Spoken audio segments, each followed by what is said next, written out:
You know Graybar for electrical parts, but there's one more thing you may not be thinking of us for that can help maximize your next project's total value.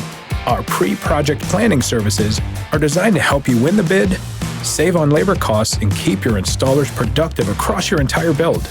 The sooner you call us, the better.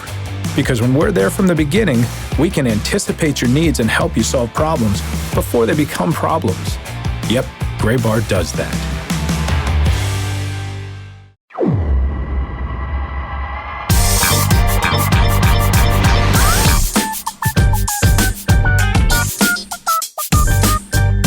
Welcome into the latest edition of the Show Before the Show podcast, the official podcast of minor league baseball. As we have hit the month of February, we are 2 months away now from minor league baseball opening day, and we are thrilled to have you along for the magical journey that is the Show Before the Show podcast. My name is Tyler Mon, Sam Dykstra, and Benjamin Hill in New York City.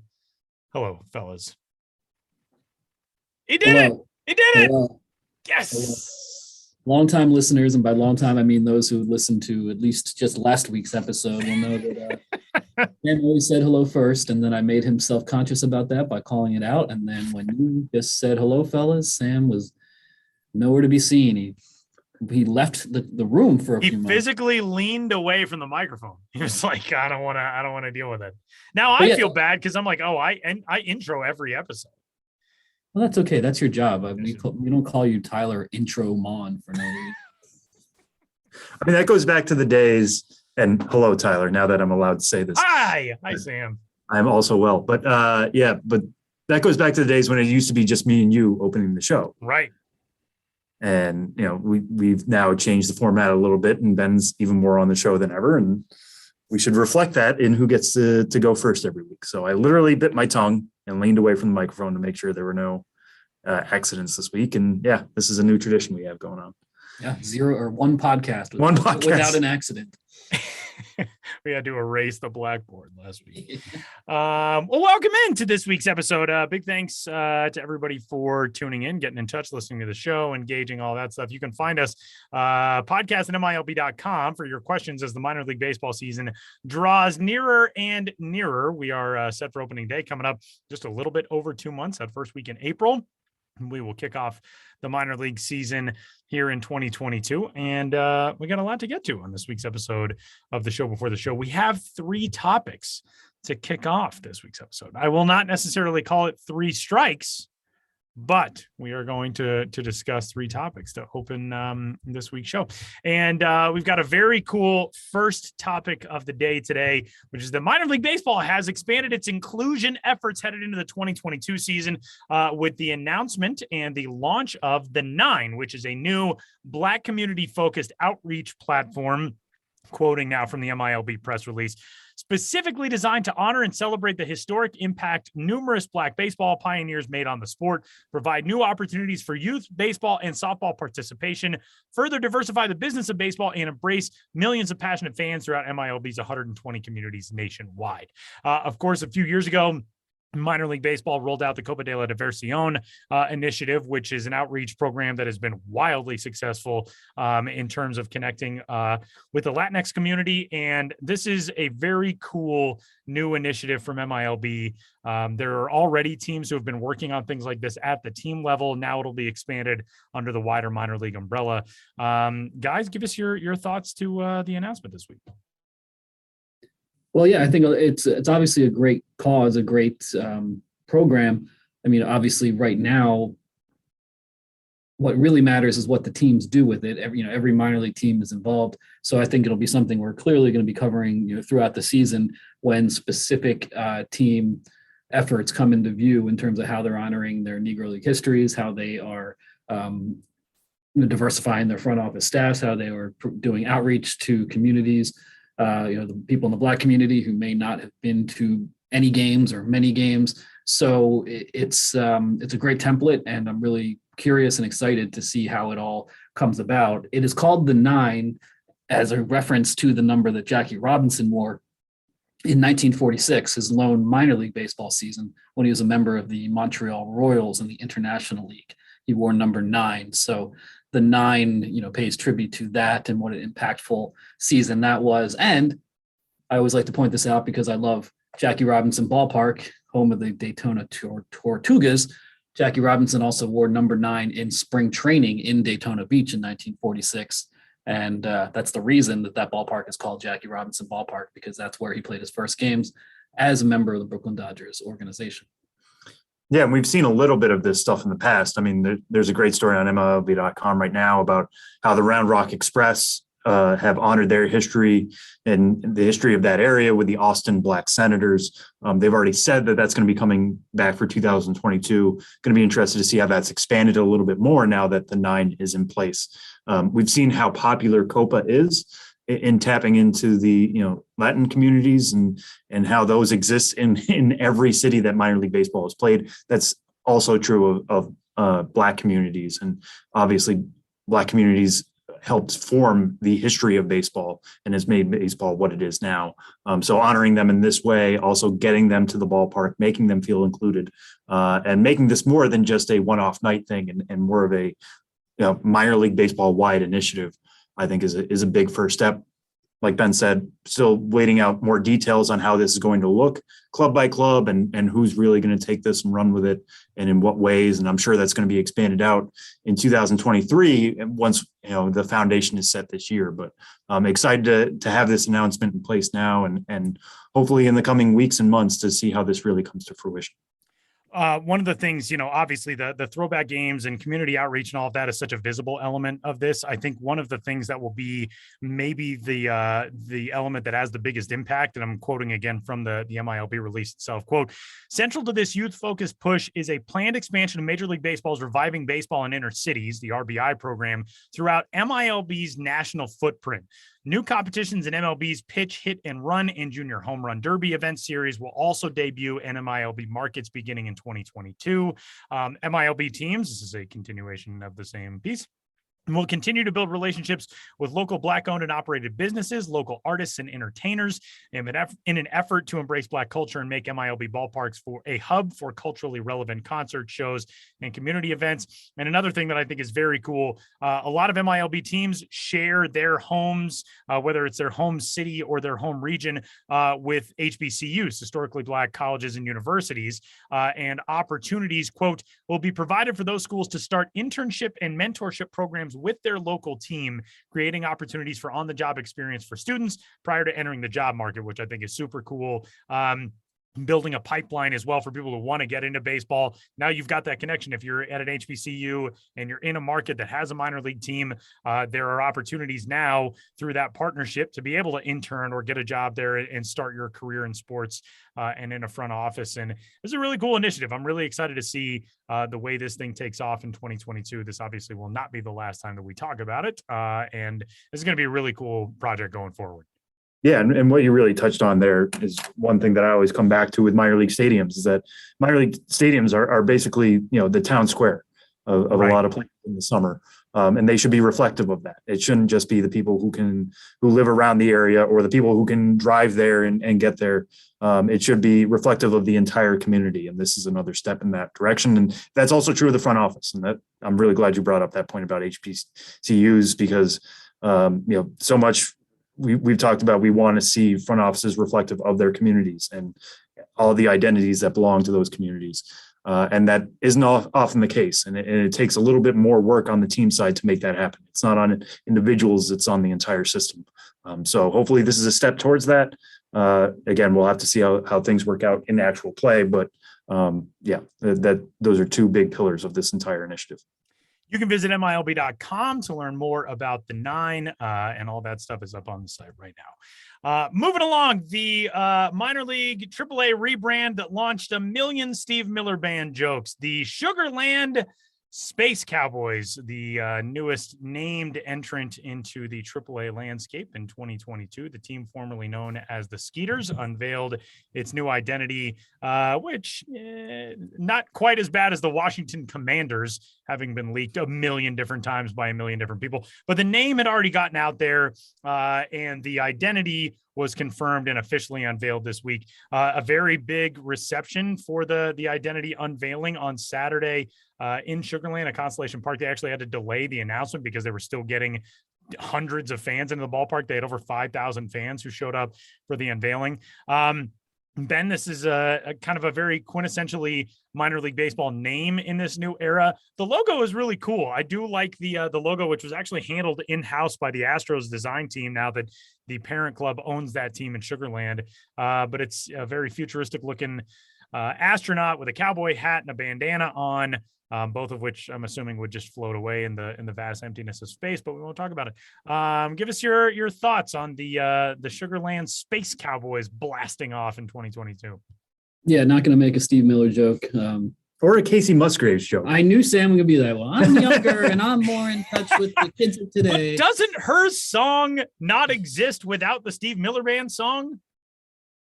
There has to be some kind of connection there, I'm assuming. I mean, maybe, but still, it's something. I just want to speak for the other people who saw this happen and thought Casey Musgraves. For the record, as somebody who grew up listening to classic rock over the radio. Man. No, I was just going to say, as somebody who grew up listening to classic rock over the radio while I did my summer job, Steve Miller is exactly what came up first for me. Yeah. I made the Maurice jokes on Twitter too. Yeah. But there are a lot of people. I made one in the story about it, but I left it until the last line. So yeah. I wanted to make sure that it didn't drown in Steve Miller Band jokes. Anyway, I just wanted it out there. Apparently there's another one. There's a third artist. I don't know. Josh and I were talking about the artists who we had seen jokes made about online. But the name, the identity, it does make a lot of sense for that market, for the Houston area. Houston obviously is the home to the Johnson Space Center for NASA and, Cowboys, Texas. I get it. Yeah. And I think that one of the key takeaways from this rebrand is that this team was the Sugar Land Skeeters, and they were an independent team for the better part of a decade that they existed prior to the 2021 season. So, they ran things as an independent club, had their own players. At one point they had Tracy McGrady on the team as a pitcher. But, it was a different kind of energy, a different kind of team being independent ball.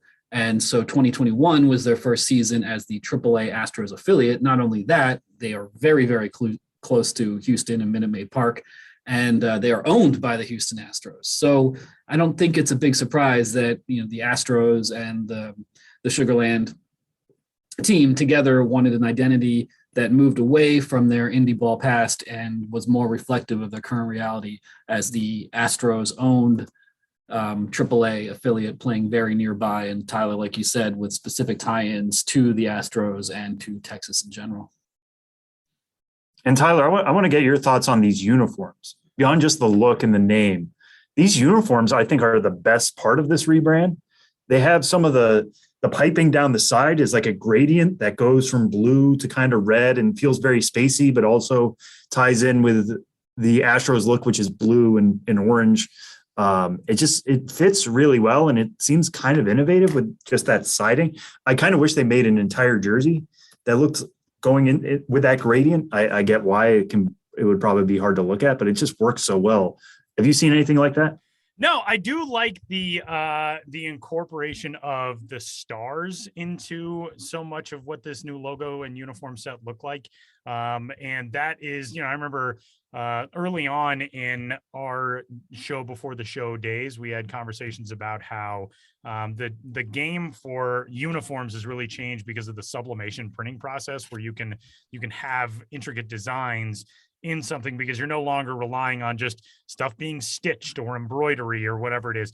They are really cool. I mean, I do very much like the home white uniform that has that gradient on the side, and it's similar on the shoulder stripes of the alternate blue, which they're calling Vice Blue. I like that because it is sort of evocative of a rocket lifting off. The bottom of it is like an orange color that gets lighter to white, and then sort of a sky blue, and then a navy blue. So it's almost kind of like you're blasting off into the darker reaches of space.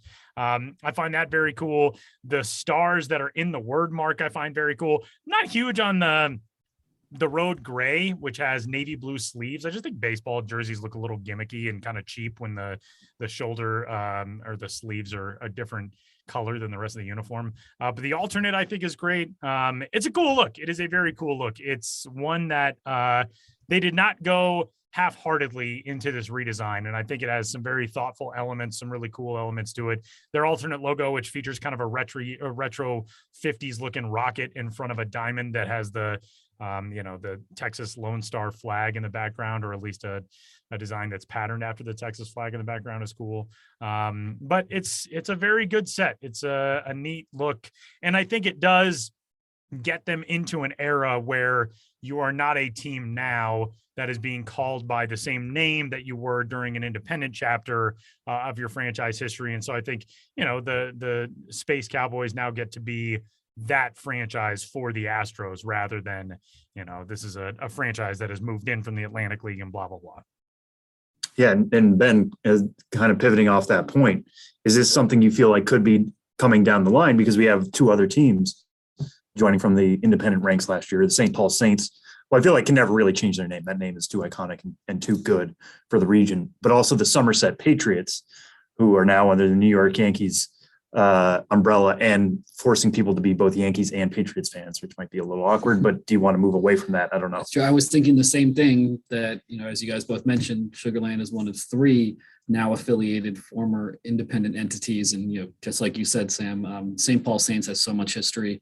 I don't see them moving away from that name anytime soon. I guess Somerset Patriots would be maybe a little bit more likely, but that is a name, putting aside the fact that the New England Patriots and the football connection. I mean, Patriots sounds like the sort of name the Yankees would want their AA affiliate to have in the first place. And that's true. And I think Somerset has really embraced that, Patriots identity. And when I visited that ballpark last season, it seemed really ingrained there. So, I mean, never say never. I'm not privy to their internal thought process, but I'm not expecting anything along those lines, at least not in the near future.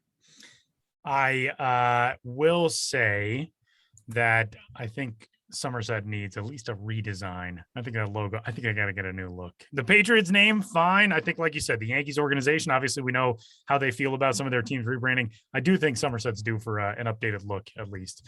But that's for people far smarter than me. So with that, we'll move on to our final step of this opening segment here this week, which is the AAA schedule, of which the Sugar Land Space Cowboys will play one, has been expanded from 144 games to 150 games in 2022. There obviously is a whole lot of discussion around baseball as of right now. Minor league baseball season will go forward regardless of anything else that's going on. And if you're a AAA fan, you get 6 additional games this year. Sam, your thoughts on the 150 game schedule? Yeah, I mean, this is adding games to the back end of the schedule, which I think we saw this happen last year with the way the AAA final stretch added games to the end of the minor league season as well. It's basically just keeping your guys fresh for a little bit longer, getting you a little further into the season, instead of having guys go to Arizona and Florida to constantly work out. At least they're working out in game situations. So each AAA team will get 2 3-game series tacked on to what they already had, one at home, one away. So that's 3 home games for every team to deal with additional home games. AAA season begins April 5th and ends on September 28th. That's going to be one of the longest AAA seasons ever on record. I think you have to go all the way back to the 60s to find the last time a AAA season went this long in terms of games. 1964. So this year will be 150 games. In 1964 is 154. So Ben and I were talking about this beforehand. Not that we get too much into the weeds of like AAA records and stuff, but like it's possible that somebody could set a AAA record this year that would cause there to be an asterisk. Maybe it's something like Reno scores the most runs ever, or Las Vegas, one of these AAA West teams that plays in a really hitter-friendly ballpark. Yeah, the Coors of the West, the further west, I guess. Yeah, and it could just be something random, like a bulk record or a hit by pitch type of thing. But I'm here for those sort of quirks with more games. But I mean, yeah, the entire time with, last year was an anomaly with the season going late, but it was, hey, it started late. Teams are still coming back from COVID. But this year to have it go even longer in AAA till the end of September while starting at a traditional time in the first week of April. I mean, that's an unprecedented minor league length of a season, in terms of 21st century and certainly anything we've covered. I mean, these AAA teams, in the era of, normalcy up through 2019, would end at Labor Day with everybody else. So you're talking about almost a whole month now added on to what was their traditional season for decades, going all the way up to 2019. And, being someone who interacts with front offices more than players, and someone who has done road trips towards the end of the year, even when the end of the year used to just be up around Labor Day weekend, you do see staffing issues, even putting aside staffing issues being a larger nationwide problem right now. But, a lot of game day employees or college students, students in general who go back to school, you definitely see like skeleton crew game day staffs towards the end of a season, even when it was ending at Labor Day. So I did think of it from an operational perspective that keeping things staffed and running smoothly all the way through the end of September is a new wrinkle, a new challenge. But at the end of the day, it's pretty cool to say, wow, 150 game season. That's a lot of games. And then I always think back historically to the Pacific Coast League when it was, de facto quasi third major league on the West Coast. And some of those years back in the 20s or 30s or whenever, they would play like 230 games. There are some absurd Pacific Coast League records that will never be broken because so-and-so was collecting 314 hits in a 232 game season or what have you. And one thing, Tyler, you brought this up, but I want to underline it, circle it, do whatever we can to really emphasize this. The minor league season is beginning on schedule, no matter what happens with the work stoppage. It's something that every few days I see people answering this on Twitter, whether it's a club, whether it's a fellow reporter. So I feel like it's something we should almost say weekly at this point on this show. AAA opening day is April 5th. Every other team in minor league baseball, in full season ball anyway, so AA, high A, low A, is scheduled to start on April 8th. So there are two separate minor league opening days, but both of them are full green light right now. If the work stoppage is still ongoing and there's a delay to the major league season for whatever reason, non-40-man players would be allowed to play in the minor leagues. Teams won't have a problem, filling all these rosters. When the lockout ends after that, 40-man guys come back, they get assigned to teams. Might see a little bit of movement after that. Hopefully it never comes to that. Hopefully we get a season that starts on time. But if we don't, the minor league season will continue unabated. So I want everybody to know that we will have minor league baseball on April 5th and no later. And that'll do it for our opening segment on this week's episode of the show. Before the show, we have a very fascinating and cool conversation coming up today. The Stockton Ports in the Oakland Athletics Organization, the low A affiliate of the Oakland A's, have announced a very unique partnership for their 2022 campaign. It actually began in December of 2021. They signed the University of the Pacific's Pierre Crockrell II to their first NIL contract back in December. If you are unfamiliar with NIL, name, image, and likeness, it is the new legislation that has enabled college athletes to be able to be compensated for services, whether it's advertising, endorsements, all that type of stuff. This is something we have not seen before from a minor league baseball team, but Ben, kind of laid the groundwork. First off, how did you come across the story? And secondly, learning, I do some work in college athletics. I still don't even really get all the parameters of NIL, but this is a cool thing for a minor league team to jump in on. Yeah, it is. I don't know too much about the parameters of this either, so we will learn about it via this upcoming conversation. The Stockton Ports press release, as minor league team press releases tend to do, it said it is believed that this is the first, deal of its kind. This is the first deal of its kind from a minor league baseball team. And I actually was contacted by someone soon after it was announced saying, has anyone ever done this before? I feel like there has been. And I was racking my brain. And I was like, yes, there has been, definitely. And it was Lehigh Valley Iron Pigs did one already with a member of the women's basketball team. I should have pulled it up. I should have had that info ready to go. But I will say this is not the very first of its kind, but clearly a very new type of partnership in minor league baseball specifically, and just in sports at large, because this is a fairly new concept with collegiate players being able to make these types of deals.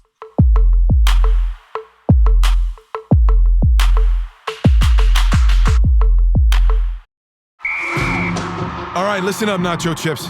Quiet down, crispy potatoes. This is the moment Velveeta's been preparing you for, and you're not about to crack under pressure. Today's the day to go all in on the drip. Velveeta's Heat and Eat Queso is the MVP of any game day spread, so stick by them, and you'll be golden. Now get out there and make delicious history. No tailgate party is complete without Velveeta. Here on the Show Before the Show podcast, we are joined by Pat Filippone, the president of the Stockton Ports, and Pierre Crockrell, a point guard with the University of Pacific collegiate team, the Pacific Tigers. And the reason we have these two guests on together is because Pierre and the Ports have agreed to an NIL deal, a name, image, and licensing deal, where Pierre will be doing work for the Ports as part of a unique partnership. And this is something we've rarely seen in the minor league baseball landscape. Obviously, it's new in American sporting culture at large. So thank you to the both of you for coming on today and explaining a little bit about how this came about and what the future holds. Thanks for having us, Ben. Thank you, guys. Yeah, well, let's start with you, Pierre. You're from Tacoma, Washington, initially. Yes. What brought you to the University of Pacific and Stockton, California? Well, first off, basketball. I think for me, I just wanted to go to a place where I'd be able to get a good education and also be able to further my athletic career. So now I thought the University of Pacific was the best place for me and the best fit for me to do that. And Pat, in the press release announcing this partnership, you said Pierre cares deeply about and is actively involved in the Stockton community. Pierre, can you speak a little bit more about that in the ways you've been involved and how you've become a prominent presence in the city of Stockton? I just think my leadership roles on the court and off the court has allowed me to meet and network new people in the community of Stockton. So just trying to be a positive influence to the younger generation that are trying to do something in sports as well as academics. Just trying to be a positive role model for the ones that are coming up after me. And Pat, if you could talk about how you first got to know Pierre and how this partnership came about on the team end from the front office perspective. Certainly. So, from the team side, particularly after COVID, community focus and being a bridge to the community in a lot of different ways has always been important to the Ports. And, it was a tough year, 20 obviously, and 21 was tough as well because we couldn't do player appearances. We couldn't do a lot of stuff. And so I'm a huge college basketball fan. It's my second sports passion behind baseball. And when this NIL stuff started coming out, I just started percolating in my mind that I'd like to get involved more with UOP at a couple levels. I think our relationship with the college has been solid since I've been in town for 15 years, but I've always felt we've kind of could do more with it. So in my head, I thought this could be a way to do that, to generate, more knowledge of our product to students while they're in session over there, but also just to kind of show to the community that we're working together, two prominent, longstanding institutions in the city. So as in my head, I was like, all right, I'm going to do this name, image, and licensing thing because I think it's cool and I think it's a good opportunity for the kids and it's a good opportunity to cement our partnership. And then literally 2 weeks later, at a Ports game, I saw Leonard Perry, the coach, and I had not met him. And he just recently was named the head coach, promoted from within when the Damon Stoudemire, the prior coach, went to the Celtics. So I introduced myself and we chatted, and he said he's been to a few games as a big baseball fan. And I just said, hey, I want to do this. How do I do this? And he was pumped. He's like, oh, that'd be great. So he said he's going to have a couple folks from the athletic department contact me. And then in the meantime, I had been introduced by a mutual acquaintance to Christopher Callahan, the president of the university, who's new. He started during 2020 and COVID. So he came, obviously could be more visible in 2021, getting out in the market. So I told him as well, and he was pumped about it. So that got the momentum going. We synced up with a couple of folks in the athletic department. I said, this is basically what I want to do. I want to have a partnership with an athlete, student athlete, that someone that is, that gets it as far as community involvement, gets it as far as being someone that we can be proud to be partnered with.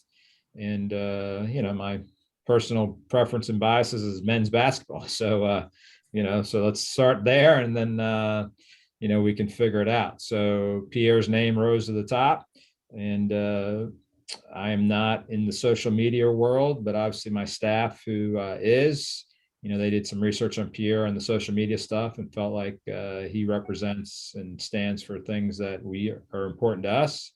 And it made sense. So we requested Pierre to the group, and they said, all right, we'll get you in touch. And sent me Pierre's cell phone number, called Pierre, and he was into it. And the rest is history. Here we are. So we're excited, and it's been a lot of fun. And Pierre, what was it like from your point of view? Just because the NIL stuff, it felt like not the floodgates had opened, but it just like a light switch had turned. All of a sudden, all of this stuff was legal. I'm sure you and your fellow student athletes were talking about this a bunch.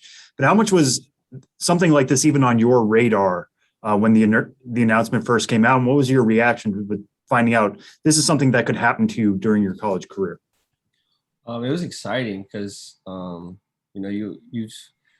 there's always been this like past of, college athletes skipping college and, wanting to go pro, or, saying college athletes should be paid off their likeliness. So for it to actually happen was exciting. And then for Pat to reach out, I was on board right away just because of the ports and being in the Stockton community. It was a no-brainer. So definitely appreciate Pat for the opportunity. Yeah, and in the press release as well, it talks about you're a fan of baseball. As Ben mentioned before, you're from Tacoma. Did you have much of a connection with like the Rainiers going back to those days, or like how much of minor league baseball are you aware of before you really got entrenched in this way? I went to more Rainiers games than I would Mariners games, because Rainier Stadium was probably like 10 minutes away from my house where I grew up. So I was always at Rainier games growing up, trying to get baseballs from players, trying to just get whatever I could from players. So Tacoma Rainier games was like a big thing in the city. So yeah, I was definitely going to those games as a kid growing up. There you go. Yeah, and now under this role, how do you kind of envision this? Like, what are you hoping to do in concert with the ports in terms of talking up the community, but also strengthening those bonds between Pacific and the ports? For sure. Definitely want to strengthen the community as well. But kind of want to tie in Pacific as well. Just trying to get more students out there at games, and, just trying to make it a different environment that people will enjoy. I don't think there's that many students that go to ports games right now, but hopefully we can bridge that gap and, get students out there, get staff members out there, just try to get as much people in the community to support the ports as we can. Pierre, what does it mean to you when you hear Pat say that part of the big aim of this was to get somebody who was involved in such good things? It'd be one thing if, a team went to an athletic department and said, hey, we just want your best athlete, the guy who, statistically as the biggest numbers or whatever. For it to be a reflection on you as a person and your involvement in the community and somebody who the team really wanted to build a relationship with, what did that mean to you when you first heard from them? It meant a lot because I think basketball aside, just the way my parents raised me, treat others with respect, treat others how you would like to be treated, I think is one thing that stuck out to me. And for, the opportunity to present itself, it felt like, just being a good person and doing the things that were right as a kid growing up, it's starting to kind of, pay off now as I get older. When you, and I'm sure you guys are still nailing some of this down. I know we talked a little bit about the social media stuff and all that. And Pat, you can address this too, some of the real world implementation things for how this NIL deal is executed. What I'm asking, is Pierre going to be like in a mascot race? You going to make him throw on like the asparagus costume and just like race across the field at Banner Island Ballpark? Well, we haven't gone that far unless Pierre did it with Chris and Kieran, but no, for sure. The first pitch, I think a big piece of it is we wanted Pierre to be dialing up some ports gear, the latest and greatest ports gear, which he's done in a lot of his postings, which is cool. And we're going to have Pierre as a guest to throw at the first pitch, as I mentioned earlier, at a game in April. And again, the target there is to have our fans in the off season that get introduced to Pierre and his personality and get to know him above and beyond what he does on the court.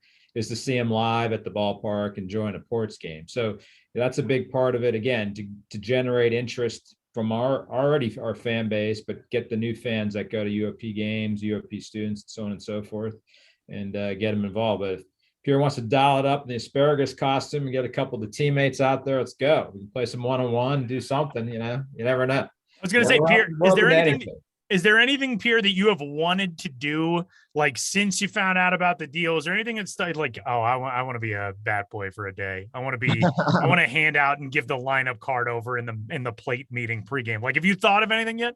I think you might see me in Splash at a game this year. You might see me at Splash in a game this year, just because being a mascot, like I've never done anything like that. So, try to get out of my comfort zone and be Splash for a game. I think that would be fun and also good for the fans. I think it's a good plan.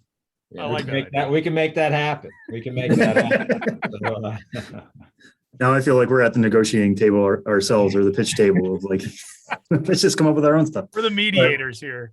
Yeah. And Pierre, I know, like, again, going back to you have connections back to Washington. I'm sure you have, guys back there who were participating in NCAA sports all over the country. And with your conversations with other friends who might be, whether from Tacoma, Stockton, wherever, how much are you guys talking about this now as potentially, like, we're talking about this as a unique thing between a student athlete and a minor league baseball team, but is there any part of you that's reaching out to some friends who is just like, hey, if you have a minor league team around me, you might want to reach out about this?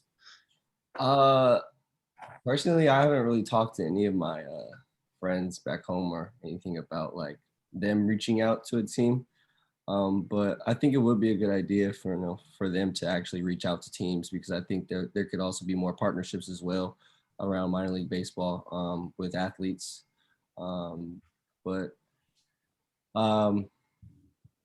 Like, I just think as athletes, you should probably network on your own and not kind of wait for someone to, hit you up and open the door, just because there is opportunities out there for us. And so we should pursue those opportunities as best as we can.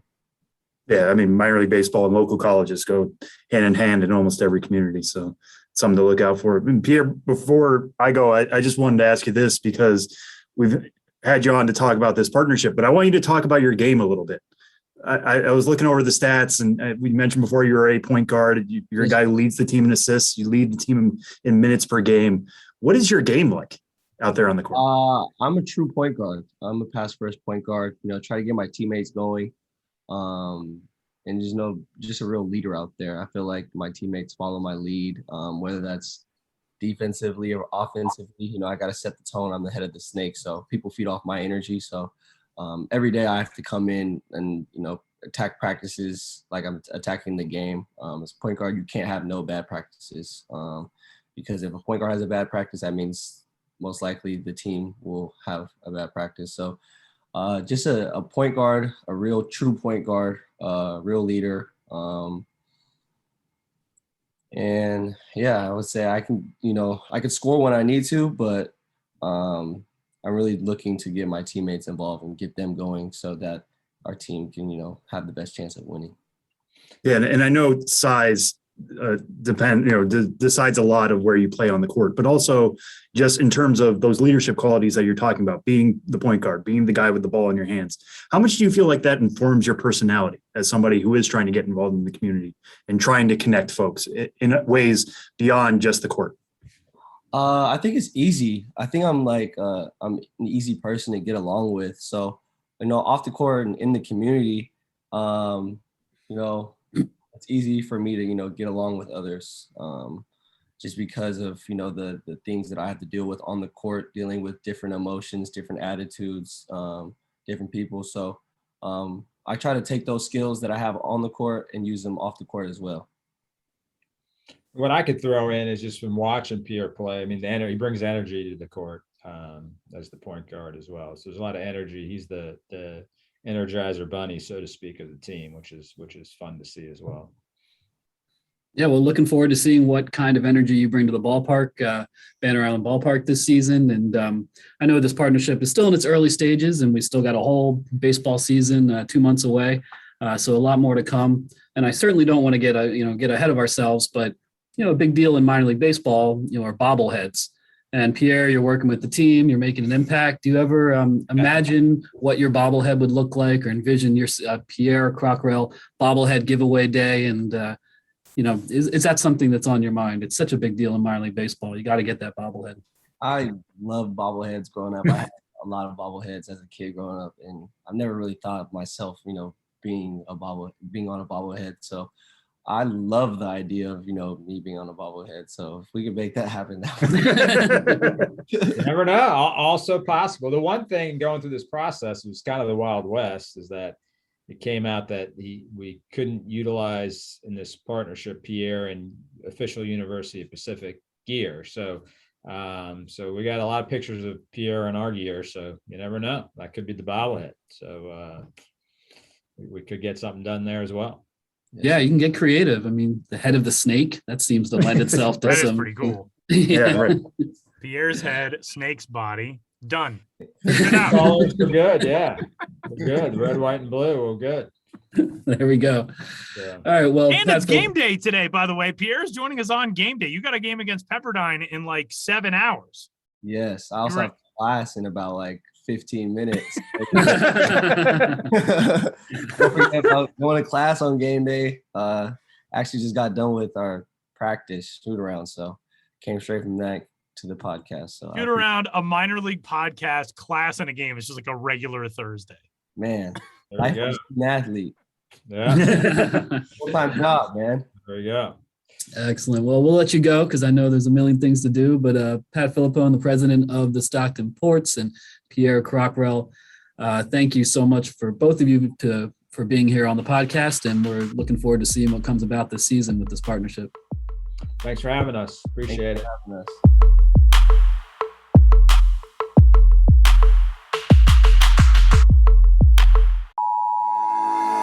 This is a test of the Reese's broadcast system. If you're currently eating Reese's, this is just a test. Continue living the dream. If you aren't, oh boy, drop what you're doing. Go. Get Reese's now. Do not stay calm. Push people out of the way. We interrupt this podcast to bring you another thrilling edition of Ghosts of the Miners. Now, here's your correspondent and host, Joshua Jackson.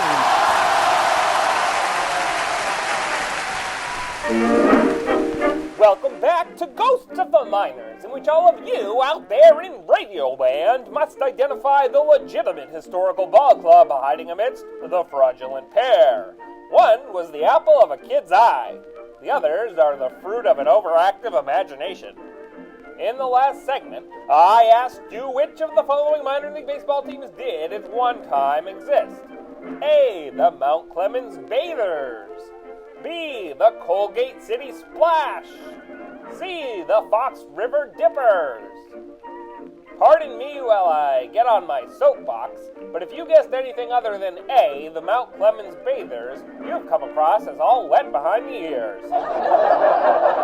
Mount Clemens, about 20 miles northeast of Detroit, is on the banks of the Clinton River and a stone's throw west of Lake St. Clair. From the 1870s well into the 20th century, that thrown stone was likely to make a splash in a mineral bath next to a noteworthy American. Clark Gable, Mae West, and members of the Vanderbilt family all took to the waters in Mount Clemens. Babe Ruth was said to enjoy spending the night on the Mount Clemens riverside benches after an evening of, taking in the waters, too. Naturally, this town needed a ball club, and the Bathers dove into the Southern Michigan Association in 1906. Those inaugural Bathers played pristinely, soaking the second-best Kalamazoo White Sox by 6.5 games to take home the pennant. The manager of that 06 team and the father of the Bathers more generally was Walter Dad Trombley, and William Roth, third baseman for Mount Clemens, showed no mercy while leading the league with 115 hits. But it was a slippery slope for the Sudsy Bathers from there, as they sank to fourth place, not quite holding their heads above water at 51-51 in 07. They dropped out of the association by the following spring and didn't emerge again until joining the Border League, again led by Dad Trombley, in 1912.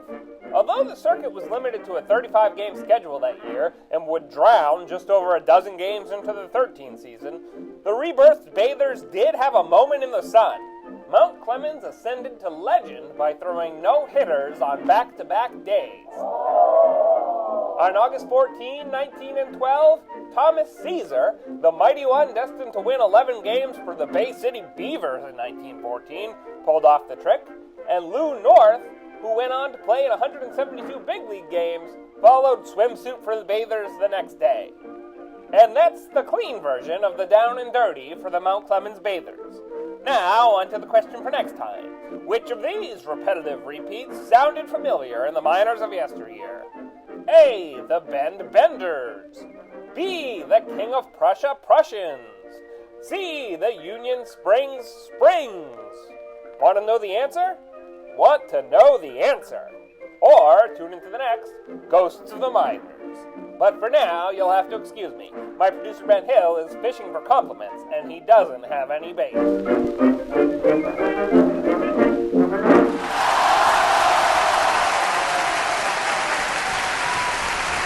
Huge thanks to the Stockton Ports, their team president, Pat Filippone, and Pacific's Pierre Crockrell II for talking about their unique deal in minor league baseball. Not fully unique, not one of a kind, but certainly the teams that have started on this track, the first ones into the pool. Very cool stuff from them. Big thanks to Josh Jackson as well for this week's Ghosts of the Minor segment. That'll just about do it. Have you dudes survived the winter storms that you have gotten blasted with? More to come. So not counting on my survival just yet. But. Getting close though. Josh Jackson had like 18 inches of snow up in Maine where he lives. Yeah, but he's like a human Yeti, so it's he is. That is true. He had no trouble. Which is funny because now the Bathers, just thinking about that, and then also thinking Josh having to do that while he's freezing up in Portland is a very funny image in my brain. But yeah, no, a lot of the snow is kind of going away because now it's 44 degrees and that feels downright balmy. Not to rub that in your face. Yeah, Tyler. Thanks. Yeah. Nice and as somebody who's, are you in single digits or teens? Today we are in the teens, but when I woke up this morning, it was -1. So real fun. But yeah, no, it's looking forward to the days when the 40s feel balmy again. I miss them. I mean, that just taps into the small part of me before I really knew you and had ever been to Colorado that just thought all of Colorado was like The Shining in January and February. Right. Like you all just shut down. You all get below 3,000 feet. You all abandoned everything. And, we all we just sit in empty fields in hedge mazes and we're frozen solid like Jack Nicholson. It's pretty much the way the winter goes. I mean, I've seen all the work you've done in your backyard. That is true. That was to put in a maze. I need to put in a hedge maze. I think it'll be very fun. My dog probably would not. So that'll do it for this week's episode of the Show Before the Show. For Benjamin Hill and Sam Dykstra, my name is Tyler Mon, and we'll talk to you next week.